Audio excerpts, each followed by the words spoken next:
Good morning, everyone, and welcome. This is a series that we do once a month where we provide free trainings to our members. So this training or webinar, it covers off protection from wildfire smoke. Just as an aside, these presentations are guidelines in terms of federal regulations. So again, applicable to our members outside of California as well. And with that, I will get started. My name is Angelina Ceja. I am the Vice President and Chief Education Officer at AgSafe. I have been with AgSafe for approximately 10 years. And I am very excited today to present to you Wildfire Smoke, as again, we've started here on the West Coast and in much of California, or California and outside of California experiencing wildfires.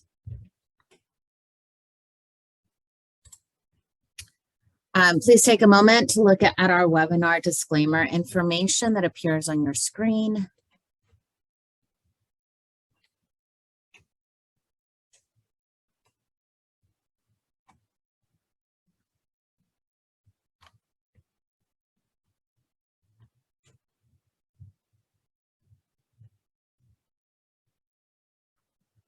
Sorry, one more slide.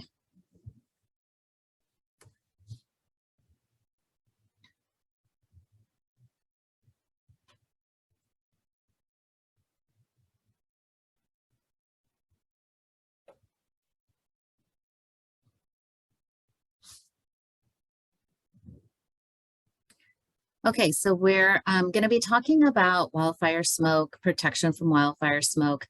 So a couple of things I will be discussing in this time that we have together. I'll review a little bit background and regulations associated with wildfire smoke protection in the workplace. I will also cover off on some employer responsibilities. I'll review hazard identification and control. Also talk about emergency plan and preparedness. I'll discuss a little bit effective communication and best practices in employee training. So those will be the topics that we'll cover off here in the time that we're together. So by way of background, wildfires are unplanned and unwanted events. They can be caused by lightning, unauthorized human causes, and escaped prescribed fire projects. Here in California and much of the West Coast, again, we have events that have been associated with, sometimes again, those human causes as well in our workplaces, or again, those wildfires that kind of go uncontrolled. Each state is responsible for responding to wildfires that begin on non-federal lands, except for lands protected by federal agencies under cooperative agreements. In the past few years, again, we have seen an increase in wildfires, particularly in the western states, as drought conditions have affected states such as California, Oregon, et cetera. So making sure what is it that you need to have, and what do the regulations say that you need to ensure you have to provide that safe workplace? So federal regulations, there isn't anything under federal regulations specifically that speaks to wildfire smoke. However, under the General Duty Clause, Section 5A1 of the Occupational Safety and Health Act of 1970, employers are required to provide their employees with a place of employment that is free from recognizable hazards that are causing or likely to cause death or serious harm to employees. So in other words, regardless of whether there is specific regulations that speak to wildfire smoke, if you have employees that are working outdoors, which oftentimes again in agriculture, we end up having employees that are working outside. This is one of those situations where, regardless of what the regulation says, you do have an obligation to ensure that now that you recognize that there is a hazard, that you're providing some sort of relief, whether that is removal of the harm or whether that's mitigation of that hazard. And again, this includes wildfire smoke in the workplace. There are some state regulations. So specifically, again, I know some of the individuals that are on this webinar, some of you reside here in California. And so most definitely want to speak to, that there is a California regulation, and it started out as a temporary regulation, and now is permanent regulation that does specifically speak to protection from wildfire smoke in the workplace. And again, for those outdoor settings. And I've linked it here. You will have access to a copy of this presentation after I'm done. We will send a link out. This webinar is also being recorded. So again, if you've got the opportunity, or maybe a colleague who couldn't join in, they will be able to access a recording of this as well. So again, California has specific regulations. Oregon actually just also put in place a temporary rule to protect workers from wildfire smoke, very similar to California's. So again, that's for those of you that potentially are doing work in Oregon. Make sure that you're looking at those rules, or that temporary rule to protect, again, those outdoor workers from wildfire smoke. So again, California and Oregon are those industries that have, specific regulations that speak to this. So one of the things, that I like to talk about when we're doing this, and that as employers or employer representatives, you need to ensure that you're doing, and when we're talking about wildfire smoke, this is really important, is making sure you're identifying what the hazards are. So for some of you, it might actually be location, right? So where are those work sites in proximity to the wildfires? So not just looking at wildfire smoke, but actually looking at where you are in terms of just the location. So are we close to where the wildfires are occurring or happening? So a couple of years back, again, I apologize, I used some California examples, but in California, we had wildfires in a lot of our regions, actually, where there's agriculture, but more specifically Sonoma and Napa. Regions where we're really close to wildfires at those times, and potentially had workers working. I know a lot of growers and farm labor contractors did not have workers working. However, there's situations that sometimes it can't be avoided. So how close are they to those wildfires? The other is also, and again, importantly, is yes, proximity to the work site, but also exposure to that wildfire smoke. And so we'll talk a little bit about what that looks like, and what you need to kind of keep in mind as an employer that you need to ensure that you're doing. So how do we control those hazards? Well, and we'll talk a little bit more about this here shortly.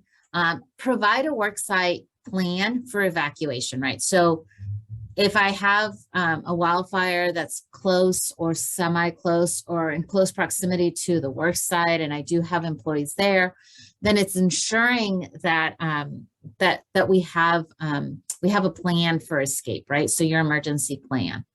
The other is the reduction of workers' exposure to that wildfire smoke, right? So how are you going about doing that? Is it providing personal protective equipment such as respirators?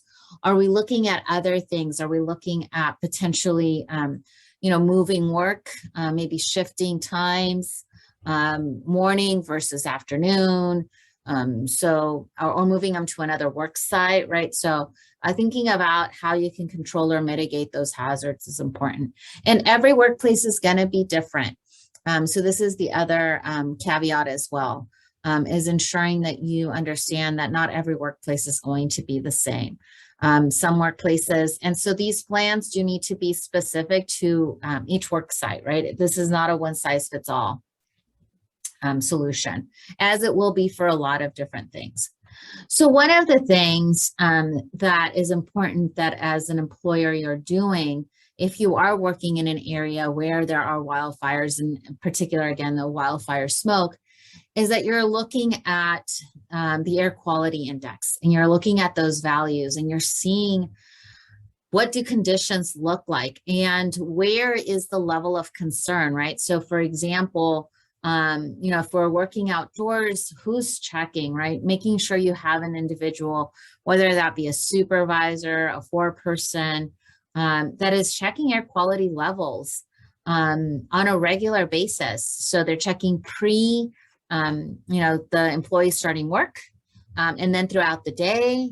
How often, that really is going to depend on that particular work site, and that those air quality levels are being documented, right? So with anything that you're doing earlier in the day, in particular, usually air quality is a little bit better. As the day progresses, our air quality diminishes. So one of the things that you need to make sure that you're ensuring that you have there in your wildfire smoke plan or protocols is ensuring that you are taking care of checking, and then who is checking, right? That you're assigning an individual or individuals to check the air quality index levels. And the nice thing is that we have a lot of tools and resources that are available, again, as best practices to be able to ensure that you're able to check it. So making sure that that you have employees that are checking the air quality and ensuring that, that you don't have any issues. And if it does get into categories that, again, that are unhealthy or very unhealthy or hazardous, that you are either accommodating with PPE or you are removing those employees from that risk. So again, there's these, a variety of charts you can see and identify. So where do you find the air quality index or air quality levels? And, I will share with you at the end the resources that are available to you to go in. Typically, all they require is putting in a zip code. It will give you approximate readings, especially for some of your more remote locations. And as you can see, it just kind of tells you, where we fall in the range. Very easily depicted pictures. This is from Air Now, which is an EPA website. I would use, again, reputable websites. You can use a smoke detector meter. Make sure that if you are using a meter, that it's been calibrated properly according to the manufacturer directions. But again, online websites, which are mentioned in those states that have regulations, these are the places you can go to. That would be my first line. And then again, if you want to invest, or perhaps again, you're getting, readings that you just aren't trusting, is getting one of those air quality readers or meters to read, to give you maybe a more accurate reading. They are a little pricey, and again, you have to calibrate them. So making sure that you're doing that as well if you are purchasing one of those tools. The other thing that you need to ensure you have is really develop, in California specifically, this is a requirement that you have a wildfire smoke emergency action plan. For those of you outside of California, not that you're required, but again, if you go back to that general duty clause, you are responsible for ensuring the safety of your employees. So I would say, you might want to call it a plan, protocol, etc., guidelines, but have something in writing that then you're distributing or giving as the employer representative or as that supervisor, ensuring all your employees are aware. So what are some of the things that can include? It can include your wildfire smoke precautions, right? So how are you keeping employees safe? What precautions are you taking? Well, we're doing, air quality readings in the morning, prior to employees coming to work, et cetera, et cetera. Also, your responsibility for keeping employees safe and their rights. So whether that's an emergency action plan, their right to a safe workplace, right? So their right to, complain about working conditions, et cetera. Also, regardless, training, right? Training is important. Training your employees on, what are the hazards associated with wildfire smoke? How can they protect themselves? What are those mitigation measures that you're taking? What is your safety protocol, including those emergency evacuation routes? And this is really important. We saw with a couple of California fires, unfortunately, again, didn't affect us in agriculture as much, but these communities that have one entrance and one exit, right? If there's only one way in and one way out of these communities or of your work sites, what is the plan if that is blocked, if the fire happens to be coming in that direction? So all of those are things you need to be thinking about, or your safety person needs to think about. How would people exit? What are those evacuation routes? Not route, but routes, right? We have multiple access points. Where is our meeting point once we're out to ensure that everyone is safe? All of those things need to be, should be written down somewhere, right? And then communicated back to supervisors, employees, et cetera. And again, effective communication is key here. So have a communication system that includes the following: informing employees of what the current air quality index levels are. You also want to ensure that you're checking them, right? So again, having an assigned individual that's checking them. If you do decide, right, that you're going to continue working and you deem it necessary and or voluntary, depending on the situation, providing personal protective equipment such as respirators, making sure that you're providing those, that employees are aware of both, not just that you're providing them, but that you're also covering off on the appropriate use of the respirator, the limitations, discarding of, right? So all of those things that make them effective is still covering off on that as well if you're providing those. Reviewing your plan and what medical assistance is necessary, right? So in case that becomes an issue, what are those numbers? So with anything else, if I have an emergency evacuation plan, I'm going to have medical assistance information on there as well.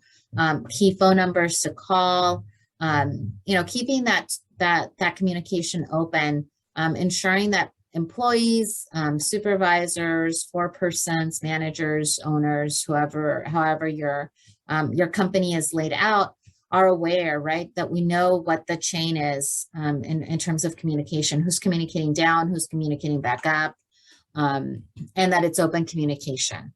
Also, providing for input from employees, right? So allowing employees or asking employees to help you, with some of these pieces. If they're feeling like they're not feeling well, that they're informing you, that they're letting you know that there's that communication that goes both ways as well.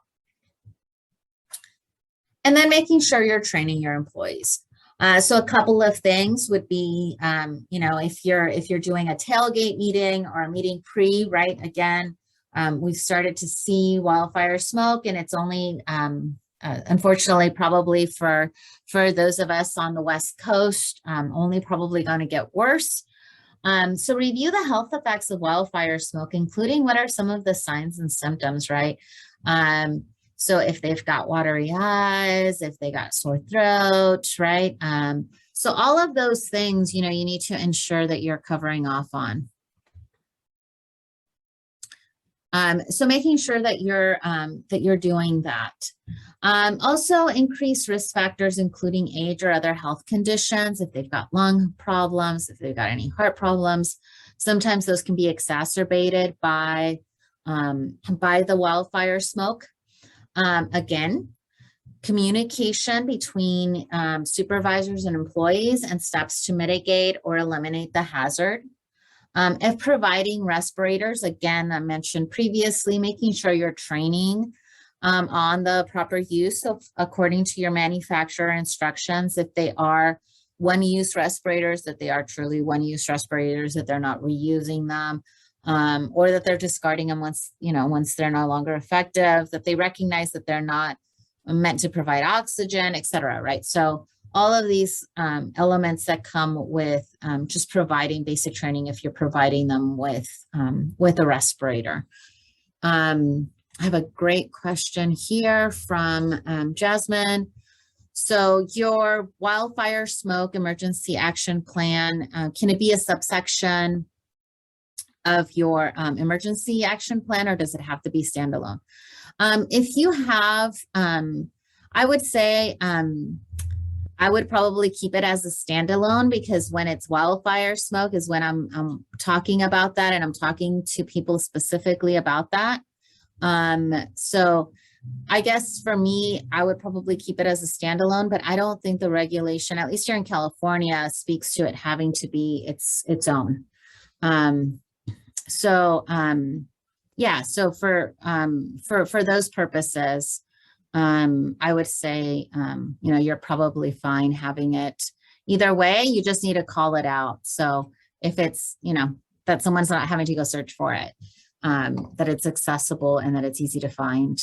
So for me, sometimes standalone makes it a little bit easier, but it didn't specifically say it must be all on its own, or it has to be part of your emergency plan. So I kind of left the door open. So again, California regulations speak to the type of respirator that can be provided. Federal regulations do not. So I would say yes, they speak to the types of respirators you can use and provide. So yes, there is a list of respirators that are recommended for use here in California. Federally, no, there's nothing. So yes, you can look at the regulation. Again, I've linked it back to the regulation and some resources AgSafe has that talk to which ones are recommended by here in California. Typically, most of us know the, last year, the N95s, it's the most common one, but there are other particulate respirators that were mentioned in the regulation as being acceptable. So not just the N95s. Alrighty. So again, training your employees, providing that information, making sure you have your emergency action plan. Again, if you have emergency action plans, remember they need to be specific to the work site as well. So if my emergency route is take, Highway 140, but for another place it's take Highway 46 or no highway at all, they're going to have to look specific to those work sites, not just a general standalone, or not just a general plan that just says exit, or here's my exit route, because every place is going to be a little different in terms of what that exit route looks like, or that evacuation route looks like. So make sure that they're specific. I know that then requires sometimes a little bit more time to have to do, but it's one of those things where they're pretty, again, if especially here in California, and possibly to a certain extent Oregon as well, for those of you living in those states, those are going to be more specific to wanting probably more detail than perhaps maybe if you're outside of California, but you're providing that. I would still say you want specificity is going to be your friend, right? So making sure that you're specific. So some resources for training, for tracking, and for figuring out what you're doing in terms of keeping your employees safe. So for air quality, again, the EPA tracker tool is excellent. You can also use the U.S. Forest Service Wildland Air Quality Response Program. Here in California, we've got the California Air Resources Board that allows you that specific location. They also keep track again of air quality Oregon Department of Environmental Quality also has a tool available if you're up in Oregon, again, the states that have those regulations, a little bit more specific regulations. And then other resources here in, again, for you all. So FedOSHA has a landing page that talks about wildfires. Obviously here, Cal-OSHA, we have our Cal-OSHA wildfire specific regulations. So again, and then they've got some tools available there as well. UC Davis, Western Center for Agricultural Health and Safety. They have some excellent resources, in particular for, again, training tools that you can use and utilize. The Center for Disease Control also has, so if you want to look at the health effects of wildfire smoke, they've got some excellent resources as well that you can kind of look at and review. Here in California, obviously, and for us, you can visit our website. You also received a link to our wildfire resources. And hopefully that reminder email you all got yesterday that we were having this webinar today. And then again, I've linked back the Cal-OSHA website, the standard. Again, if there are any questions, either use the chat or the Q&A function to ask the questions, and I'm happy to answer those questions. Now we've got a couple of minutes.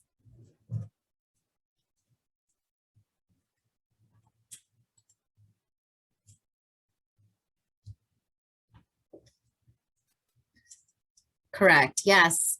For the respirators, you just need to go over proper fit. You know, all of this, just follow the manufacturer's instructions on how to properly wear them, the limitations. Here in California, the emergency or the regulation does speak to what you need to train on, and it's yeah, exactly. No fit testing there. No.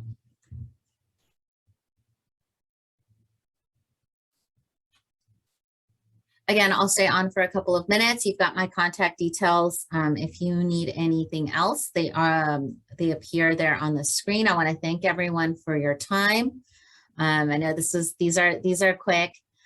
So make sure, again, if you've got any questions, just to take down our information and give us a call. We do have, again, we've got a video, we've got some other resources available as well on our website. If you need assistance, again, specific to California on wildfire smoke. So again, I want to thank everyone for their time and participation. And again, I'll stay on for a couple of minutes if anyone has any other questions. Thank you.